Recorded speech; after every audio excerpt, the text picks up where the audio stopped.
کیے جنت میں وہی جائے گا جو صرف رب کے قرآن پر عمل کرتا ہو، محمد رسول اللہ کے فرمان پر عمل کرتا ہو۔ اور ایک اور ملا بھیونڈی میں، کل میں نے واقعہ بتایا تھا پرسوں 2-3 دن پہلے، بھیونڈی میں بمبئی کے اندر ایک اور ملا، بیچارہ 40 دن کا چلہ لے کے آیا تھا۔ ہم نے کہا چلو اسٹیج پہ بٹھا دو، اسٹیج پہ بٹھایا، عزت کا، ہم نے کہا پہلے ان کو عزت دو تب نہ سنیں گے، یہ بٹھا دیا۔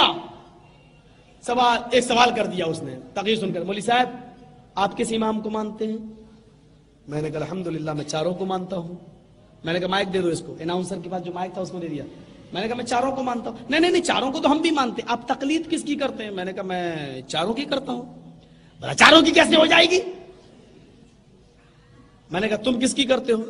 بولا میں مانتا تو چاروں کو ہوں لیکن تقلید ابو حنیفہ کی کرتا ہوں، چاروں برک بات صرف ابو حنیفہ کی مانتا ہوں۔ میں نے کہا ابو حنیفہ کی کیوں مانتے ہو؟ بولا میری مرضی، یہ امام بڑے ہیں، ہمارا دل مانتا ہے۔ ہم نے کہا اسلام تیرے دل پہ اترا ہے، تیری مرضی پہ اترا ہے، جو تیرا دل کرے گا کہے گا وہ کرے گا کہ نہیں؟ امام تو چار ہیں، چاروں برک بات کسی ایک کی ماننا پڑتی ہے۔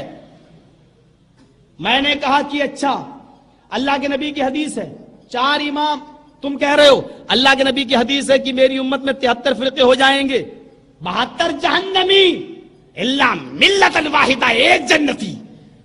ہم نے کہا تو ایک جنتی مسلک فرقہ بتلا دے، چل میں وہ مسلک میں آنا چاہتا ہوں جنتی۔ کہنے لگا کہ آپ آ جائیں گے؟ میں نے کہا آ جاؤں گا۔ کہا اہل حدیثوں کو چھوڑ دو گے؟ میں نے کہا جاؤ چھوڑ دوں گا، ویسے تو میں 3 طلاق 1 مانتا ہوں لیکن اہل حدیثوں کو 3 طلاق دے دوں گا، تو جنتی بتا کون ہے؟ میں نے کہا بتا۔ میں نے کہا ابھی پھنستا یہ۔ اس نے لکھ دیا اسی کاغذ کے اوپر، سی ڈی بنی ہے اس کی، سی ڈی ہے اس کی، بہت انڈیا میں چلتی ہے، اس سی ڈی کو دیکھ کر اللہ کا شکر ہے بہت سے لوگ اہل حدیث بھی ہوئے ہیں، اللہ تعالیٰ تکبر غرور سے بچائے۔ تو میرے بھائیوں غور کرو، اس نے فوراً لکھا کہ حنفی مسلک جنتی ہے، حنفی ابو حنیفہ کے ماننے والے جنتی۔ میں نے کہا اہل حدیثوں اب تو مجھے طلاق دینا ہی پڑے گی تمہیں، کیونکہ میرے بھائی نے جنتی مسلک بتلا دیا ہے، اور کون نہیں چاہتا کہ میں کہ وہ جنت میں جائے؟ آج مجھے جنتی فرقہ معلوم ہو گیا ہے۔ میرے بھائی نے لکھ دیا کہ حنفی مسلک جنت میں جائے گا۔ اب یہ نیچے اس کے یہ لکھ دیں کہ شافعی جہنمی، مالکی جہنمی، حنبلی جہنمی، اور اس کے علاوہ 72 جتنے سب جہنمی۔ کہنے لگا یہ کیوں لکھوں؟ میں نے کہا ایک جائے گا نا، سب جہنمی ہوئے نا، لکھ۔ بولا نہیں، 4 امام، چاروں برک، چاروں جنتی۔ ایک دم پلٹ گیا۔ میں نے کہا چل یہی لکھ دے تو یار، چل یہی لکھ، ایسا بھی تجھے آدمی کہاں ملے گا مولوی، تجھے اجازت دیتا، چل یہی لکھ دے۔ اس نے یہی لکھ دیا، 4 امام، چاروں مسلک، چاروں برک، چاروں جنتی۔ میں نے کہا چاروں جنتی لکھ دیا؟ کہاں؟ میں نے کہا اب نیچے لکھ دے کہ اللہ کے رسول کی حدیث جھوٹی۔ بولا کیا؟ میں نے کہا اللہ کے نبی فرماتے ہیں بنی اسرائیل 72 فرقوں میں بٹے تھے، میری امت 73 فرقوں میں بٹے گی، 72 جہنمی ایک جنتی، کلہم فی النار الا ملۃ واحدہ، سب جہنمی ایک جنتی۔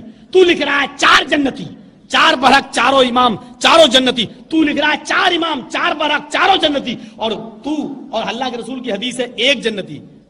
اب لکھ دے نبی کی حدیث جھوٹی۔ کہتا میں 4 لکھتا ہوں تب بھی پھنس رہا ہوں، 1 لکھتا ہوں تب بھی پھنس رہا ہوں۔ تو اس نے ایک چال چلی شعبدہ بازی، کہتا کہ تم ہی بتاؤ۔ میں نے کہا میں لکھ دوں گا، بتا بھی دوں گا، تم مانو گے؟ بھائی میں تو ماننے کے لیے تیار ہوں، تم بتاؤ تو صحیح، یا پھر میں بتاؤں تجھے ماننا پڑے گا۔ مجمع عام میں اس نے کہا میں مانوں گا لیکن اہل حدیث لکھو گے تو نہیں مانوں گا۔ تعصب دیکھو اہل حدیثوں سے اس کا پہلا کتنا۔ بولا کہ میں مانوں گا لیکن اہل حدیث لکھو گے تو نہیں مانوں گا۔ میں نے کہا لا پہلے میں لکھ دیتا ہوں اہل حدیث جہنمی۔ اب وہ میرا چہرہ دیکھتا ہے، یہ تو اپنے آپ کو سب سے پہلے جہنمی لکھ رہا ہے۔ میں نے کہا سن، اہل حدیث جہنمی، قادیانی جہنمی، چکلالوی جہنمی، پرویزی جہنمی، حنفی، شافعی، مالکی، بریلوی، حنبلی، شیعہ، سب کو میں نے جتنے نام تھے یاد وہ سب لکھ دیے، اور اس کے علاوہ جتنے فرقے سب جہنمی۔ بولا پھر جنت میں کون جائے گا؟ میں نے کہا صبر کر ابھی لکھتا ہوں۔ میں نے نیچے لکھا جو رب کے قرآن کو پکڑے ہوگا اور جناب محمد رسول اللہ کی حدیث پر عمل کرتا ہوگا بس یہ جنتی۔ کہتا قرآن اور حدیث تو تم ہی کہتے رہتے ہو، قرآن و حدیث، قرآن و حدیث۔ میں نے کہا تو اپنی زبان سے کہہ رہا، میں نہیں کہہ رہا ہوں، اندازہ لگا۔ بولا کہ اچھا ٹھیک ہے، موقع دو مجھے کچھ دن سمجھنے کا۔ اسٹیج کی بات تھی، بارونق 35,000 کا مجمع تھا تقریباً میرے بھائیوں. لوگوں نے کہا جانے دو، ہم نے بھی سوچا کہ جاؤ جانے دو، ہم کو کیا زبردستی، تو اسلام ہے. لیکن آج تک اس کا پھر کوئی جواب نہیں آیا. اب اللہ بہتر جانے کہ اس نے سوچا ہے کہ نہیں سوچا ہے. میرے بھائیوں میں آپ کو یہ حقیقت بتاتا ہوں اور یہ سچ ہے کہ صرف کتاب و سنت ہی ہماری اساس ہے، ہماری بنیاد ہے. اللہ کے نبی نے یہی دو چیزیں چھوڑی ہیں اور فرمایا ہے کہ ترکت فیکم امرین